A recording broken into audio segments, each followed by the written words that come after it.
Today, I will be sharing with you 9 ways that you can use NLP to improve your public speaking skills. Yay! What's up, ladies and gentlemen? Hey, what's up?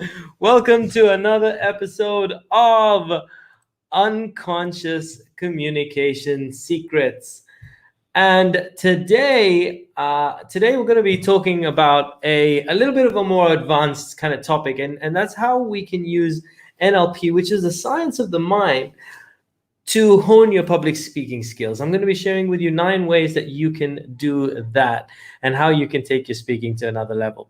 So without further ado, let's get cracking. So the first one I want to share is a pattern interrupt. So what is a pattern interrupt? Essentially, how do you stop people in their tracks and get them to pay attention? So for example, if you're scrolling in Facebook and then you saw that puppet, like how I opened the video was with this puppet coming out. If you see that, you're like, what's going on there? That's a pattern interrupt because it's very different to what else is going on. When someone's mind is heading one way and then you interrupt it, that's a pattern interrupt. So examples of a pattern interrupt in speaking is coming out and saying like a controversial statement. That's a pattern interrupt.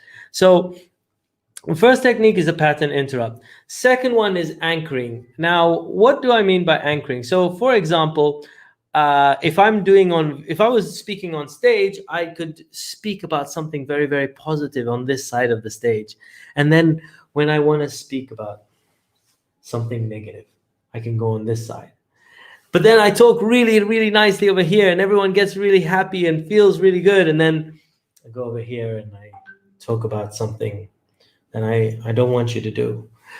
And then I talk happy here, etc. And then all of a sudden I go over here and I can talk normally about something, but for some reason you just feel like you don't want to do it. And that's using anchoring. Now you can do that with spatially, you can do that with some advanced techniques. So for example, let's say I wanted you to feel a certain way, so I could go full screen and get you to feel a certain way, and then do this and get you to feel a certain way. So I can use anchoring to do that. So that's another advanced technique.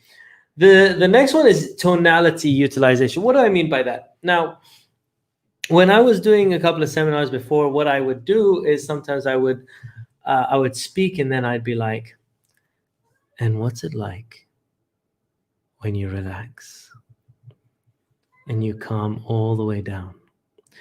And so when I want to hypnotize people, I'd use that voice.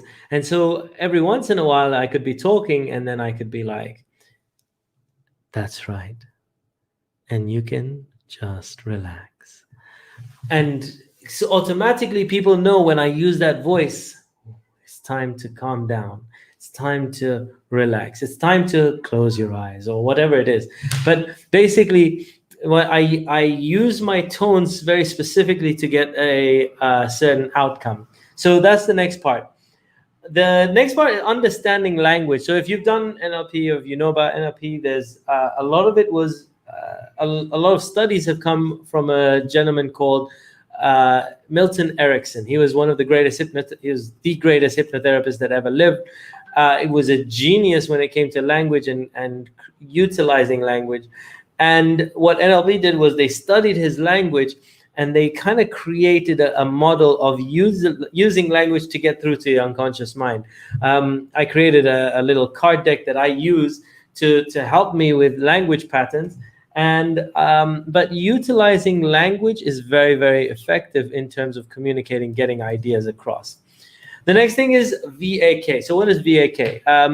In NLP, we talk about submodalities and people's preferred way of communicating. And VAK stands for visual, auditory, or kinesthetic. So typically, for many of us, we have a preferred way of speaking that utilizes this kind of language. So a preferred way of thinking. So we're mainly visual people, or we're auditory people, or we're kinesthetic, where we feel. You also have smell and taste, but less common. So how do you appeal if some of your audience are more visual, some of your audience are more auditory, some of your audience are going to be more kinesthetic? So how do you appeal to a whole bunch of them? By telling stories that include all three. So for example, when I tell my story of how I discovered unconscious communication, I'll start off by saying, like if you'd been with me at the offices of Gulf Fair and I ran into the room, and you can imagine this classroom, and you have these wooden desks and you feel the wood is like really hard and you can hear the buzz of everybody talking. So when I describe the scene, I'm using visual, auditory, kinesthetic. Okay. And sometimes, by the way, sometimes I might even add a bit of smell in it, and it's just like the smell of fresh wood or something like that. I don't always do it, but I mainly focus on VIK. Those are the things that you want to focus on. In NLP, we have different ways of teaching. You have the format system. You have ways that you can teach that allow people to understand at an unconscious level. So using the format system, etc. Now, another thing that you want to do is to spice up your speaking using NLP is understanding that people have beliefs. People have limiting beliefs when you're speaking with them. And how do you break those beliefs? How do you understand where people are coming from, and how do you, like, what is stopping them from moving forward? What are they believing that isn't allowing them to move forward? So understanding and breaking those beliefs.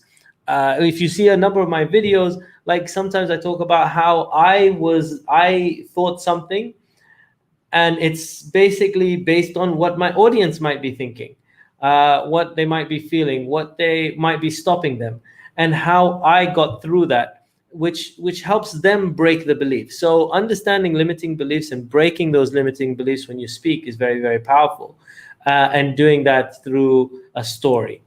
And that's the next point, which is bypassing the unconscious. When we tell a story, see, if you tell someone to do something, they'll be like, I'm not sure if I should or not or whatever.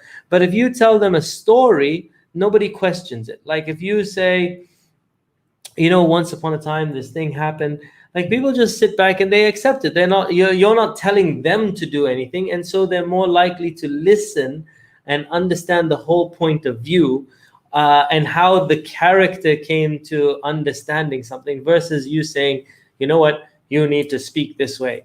So telling a story always bypasses that critical thinking, which we question all those things. The next thing is using metaphors. How do you use what's a metaphor? A metaphor is it combines what we don't know, a concept that we don't understand, with what we do understand. So it's a little bit like Google Translate, right? In Google Translate, sometimes we don't understand when you don't understand the language, it takes something that you don't understand and converts it into something we do. And that's what a metaphor is. If you're explaining a tough concept, you want to take that tough concept that people don't understand, and you translate it by giving another idea into something that you do. And that, funnily enough, that Google Translate is my metaphor of a metaphor. Anyway, so that's a quick video. If you're interested in knowing more about NLP, definitely join us on the webinar tomorrow. I'm having a free webinar, uaenlp.com. And I'll be talking more about NLP and how you can utilize it in terms of your communication, your coaching, and your transformation. So that's it for me for today. I hope you enjoyed this video. I appreciate you guys. Thank you for tuning in.